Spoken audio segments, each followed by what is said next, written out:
you were stopped tonight? No, officer. I'd appreciate clarification. You mind if we take a look inside your vehicle? I do not consent to any searches. Am I free to go? The blue and red lights flashing in the rearview mirror wouldn't have been quite so insulting if Marcus hadn't spent the last 6 hours sitting in a municipal courtroom defending the very city that was now pulling him over. But as the cruiser's spotlight flooded the interior of his sedan, a cold, familiar sinking feeling told him the law was about to make a very expensive mistake. The rain had been falling in a steady, rhythmic sheet for hours, turning the asphalt of the city's South Side industrial corridor into a slick black mirror. Marcus Vance, a 36-year-old urban planner with a penchant for sharp tailoring and meticulous detail, kept his hands draped casually but visibly over the top of his steering wheel. The digital clock on the dashboard read 10:14 p.m. Beside him in the passenger seat sat Elias Thorne, a structural engineer in his late 40s whose usual quiet demeanor had evaporated the second the sirens chirped. Elias was currently pressing himself back into the leather upholstery, his eyes darting nervously toward the side mirror, his hands gripping the edges of his damp trench coat. They were exhausted. For the better part of the day, Marcus and Elias had been at the downtown municipal courthouse serving as expert witnesses in a grueling zoning dispute. They had spent hours poring over blueprints, debating soil density and structural load capacities with city attorneys, and ultimately securing a massive victory for a community housing project. They were just trying to get home. To do that, they had to cut through the warehouse district, a stretch of town that had seen better days, characterized by faded brick facades, chain link fences, and flickering amber streetlights. It wasn't the best neighborhood, but it was the most direct route to the interstate. Marcus watched the rearview mirror as the patrol car's door opened. The silhouette of a lone officer stepped out into the drizzle, instinctively resting a hand on his duty belt. This was Officer David Kessler. Kessler was in his early 30s, relatively new to this specific precinct, and operating under a heavy mandate from his superiors to be proactive.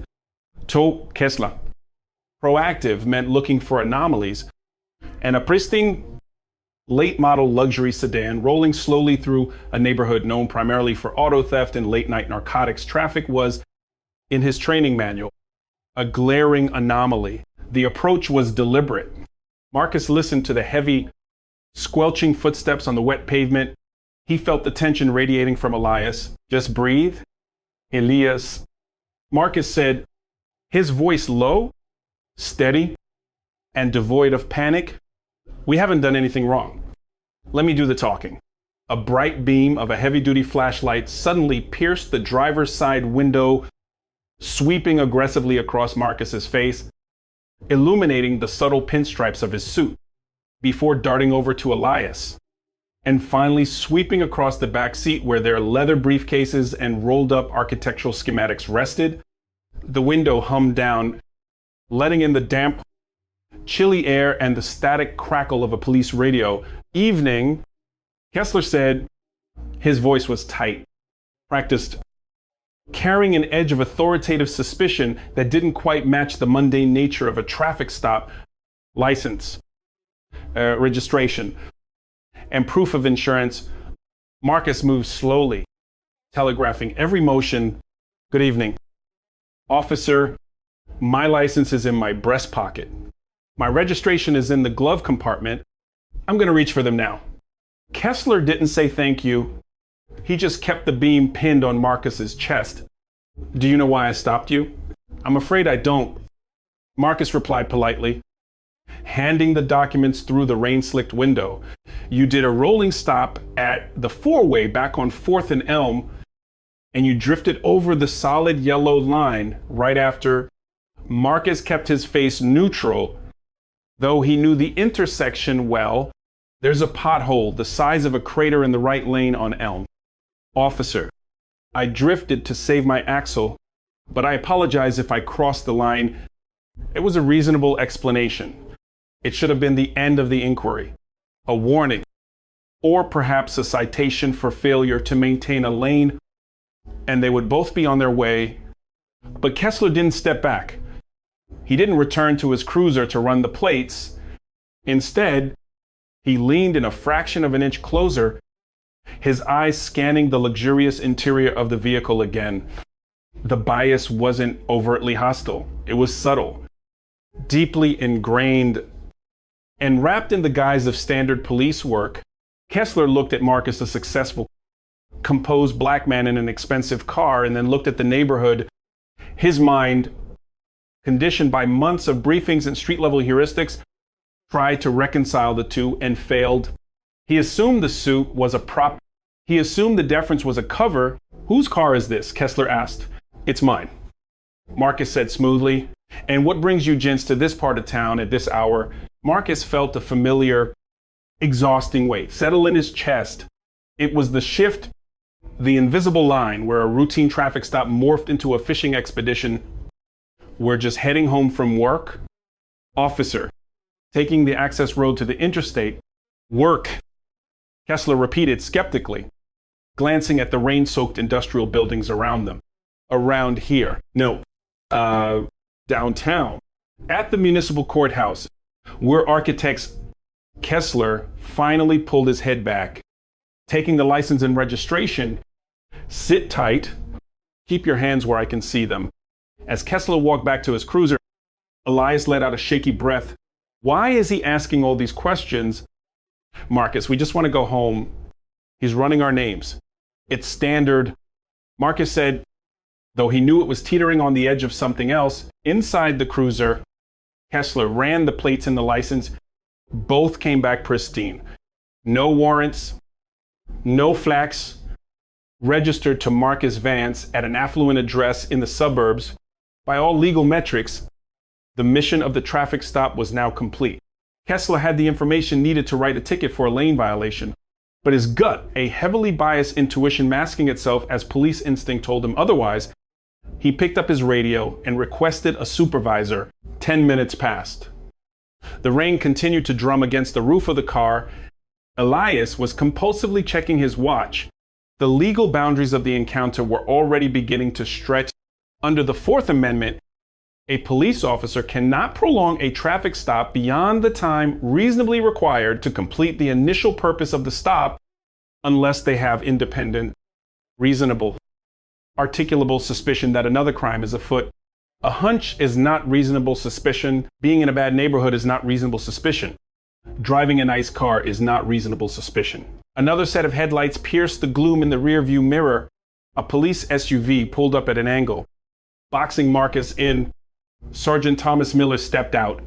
Miller was a 20-year veteran of the force. He was tired, cynical, and over the years, he had stopped looking at people and started looking at patterns. He walked over to Kessler's window. What do we have? Day Miller asked, rainwater dripping from the brim of his hat. Lane violation, rolling stop. Kessler muttered, driver says he's an architect coming from court. Car belongs to him. IDs are clean, so write the ticket. Miller said, confused, I don't know. Sarge. Kessler hesitated. Suit and a luxury car in the row at 10:30 at night. He's too calm. The passenger looks like he's about to jump out of his skin. I think they're moving something. Miller looked through the rain at the taillights of Marcus's car.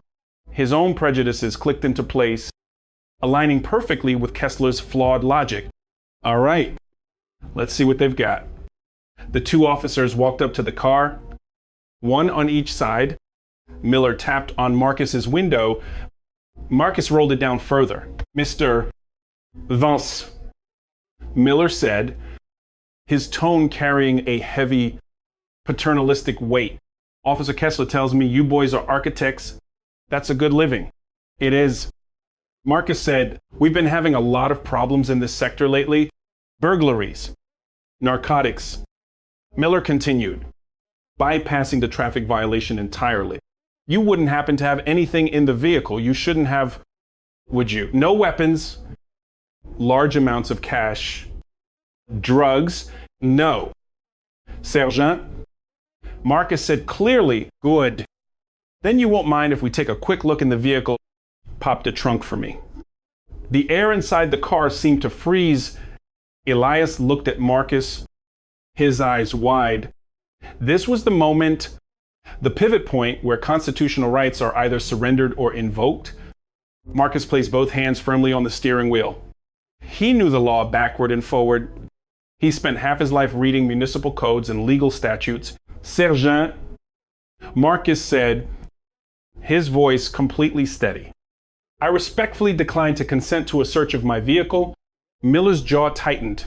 The polite refusal, an absolute constitutional right, was instantly processed by the officers as a sign of guilt.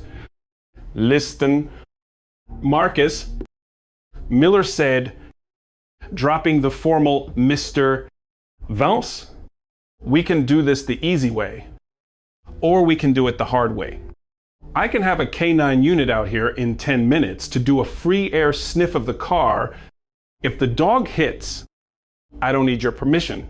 Why don't you save us all some time? Am I free to leave? Sergeant Marcus asked, not yet.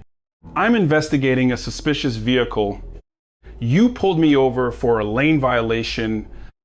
Marcus corrected, his tone never rising, never taking the bait to become aggressive. You have my license and registration. They are valid. You have no probable cause to search my car, and under Rodriguez v. United States, you cannot lawfully prolong a traffic stop to conduct a dog sniff without independent reasonable suspicion. I am not consenting to a search. If you are going to write me a citation, please do so. Otherwise, I am asking if I am free to go. Silence fell over the wet street, broken only by the hum of the cruiser's engines. Miller stared at Marcus, his eyes narrowed. He wasn't used to people citing Supreme Court precedent with the calm detachment of a college professor. It infuriated him. It made him feel challenged. Miller stepped back from the window and motioned for Kessler to follow him to the rear of the sedan. They stood between the glaring headlights of the patrol car and the trunk of Marcus's Audi, convinced they were out of earshot over the sound of the rain and traffic. But they had missed a critical detail. Mounted discreetly behind Marcus's rearview mirror was a high-end dual-lens Dashcam. Elias had recommended it months ago for documenting urban site surveys. It didn't just record high-definition video of the road. It had a hypersensitive, wide dynamic range audio array designed to pick up street-level acoustic data. It was currently recording every drop of rain, every breath, and every hushed word spoken behind the car. He's a smartass. Mela Mutter talk Kessler. His voice perfectly captured by the digital microphone. I don't care if his ID comes back clean. A guy in a suit like that down here at this hour, he's either a bagman or a buyer. Squeeze him. The fact that he knows his rights and is stonewalling us means he's hiding something we don't have cause. Sarge, Kessler said, a note of hesitation creeping in. The K9 unit is on the other side of the district. It'll take them 40 minutes to get here. I don't care, Miller snapped. Hold him, let him sweat. He'll crack or he'll make a move. And then we have our probable cause. They left Marcus and Elias sitting in the freezing car for another 25 minutes, 45 minutes total for a lane violation. The procedural error was now a glaring, undeniable violation of the Fourth Amendment. They were detaining an American citizen unlawfully, based entirely on a fabricated narrative born from geographic and racial bias, using the invocation of a constitutional right as their sole justification for suspicion. Eventually, the reality of the situation set in. The K9 unit was delayed by another call. The rain was getting worse. Miller, realizing he couldn't hold them indefinitely without facing the wrath of a duty captain, finally marched back to the window. He shoved the license, registration, and a hastily written citation for failure to maintain a lane through the window. Have a safe night. Mr. Vance, Miller said, his voice dripping with condescension, watch how you drive in my city. Marcus rolled up the window without a word, put the car in drive, and pulled away slowly. Elias let out a breath he seemed to have been holding for nearly an hour. May God, Marcus. I thought they were going to pull us out of the car. So did I. Marcus said quietly. He reached up and pressed the save button on the dash cam, but they just made a massive mistake. The aftermath did not unfold with a dramatic courtroom shouting match. True accountability rarely looks like a movie climax. It looks like a quiet, sterile conference room. The humming of fluorescent lights and the slow, agonizing realization of a fatal error. 6 months later, Marcus Vance wasn't in a criminal court. He was sitting in the same municipal courthouse where he had won his zoning case, but this time he was the plaintiff in a federal civil rights lawsuit against the city and the police department. The deposition room was heavily air-conditioned. Across the heavy mahogany table sat Sergeant Miller, Officer Kessler, and a team of increasingly pale city attorneys. Marcus sat beside his civil rights lawyer, his posture just as calm and composed as it had been on that rainy street. The city attorneys had come into the deposition feeling confident. They intended to argue that the officers acted on reasonable suspicion, that the delay was standard protocol, and that it was a simple misunderstanding. It was a routine defense for a routine complaint. Then, Marcus's attorney pressed play on a laptop. The room filled with the sound of rain. The video showed the dark, wet street ahead of the car, but the audio was crystal clear. They heard Kessler's initial approach. They heard Marcus's polite, measured responses, and the screen showed nothing but the rain falling in the headlights. As the audio captured the exact moment the officer stepped behind the car, he's a smartass. I don't care if his ID comes back clean. A guy in a suit like that down here at this hour, he's either a bagman or a buyer. Squeeze him. The fact that he knows his rights and is stonewalling us means he's hiding something. Let him sweat. He'll crack or he'll make a move. And then we have our probable cause. Sergeant Miller closed his eyes. Officer Kessler stared at the table. His face flushed red. The lead city attorney stopped taking notes and slowly set his pen down. The silence in the room was deafening. The audio stripped away every layer of legal protection the officers had. It proved, undeniably, and in their own words, that they knew they lacked probable cause. It proved they used the citizens' lawful exercise of their constitutional rights as a weapon against them. It laid bare the ugly, undeniable truth that their actions were driven not by evidence, but by assumptions based on race, classe, and geography. Furthermore, the irony of the situation struck the city attorneys like a physical blow. The officers had unlawfully detained and harassed a man who, just hours earlier in that very building, had been operating as a respected expert witness for municipal projects. They hadn't just violated a citizen's rights, they had humiliated the city's own infrastructure in the process. There was no lengthy trial. The city settled out of court within 3 weeks for a substantial, undisclosed sum to avoid the catastrophic public relations nightmare of the dashcam footage hitting the evening news. But Marcus didn't just want the compensation. His lawsuit demanded structural change.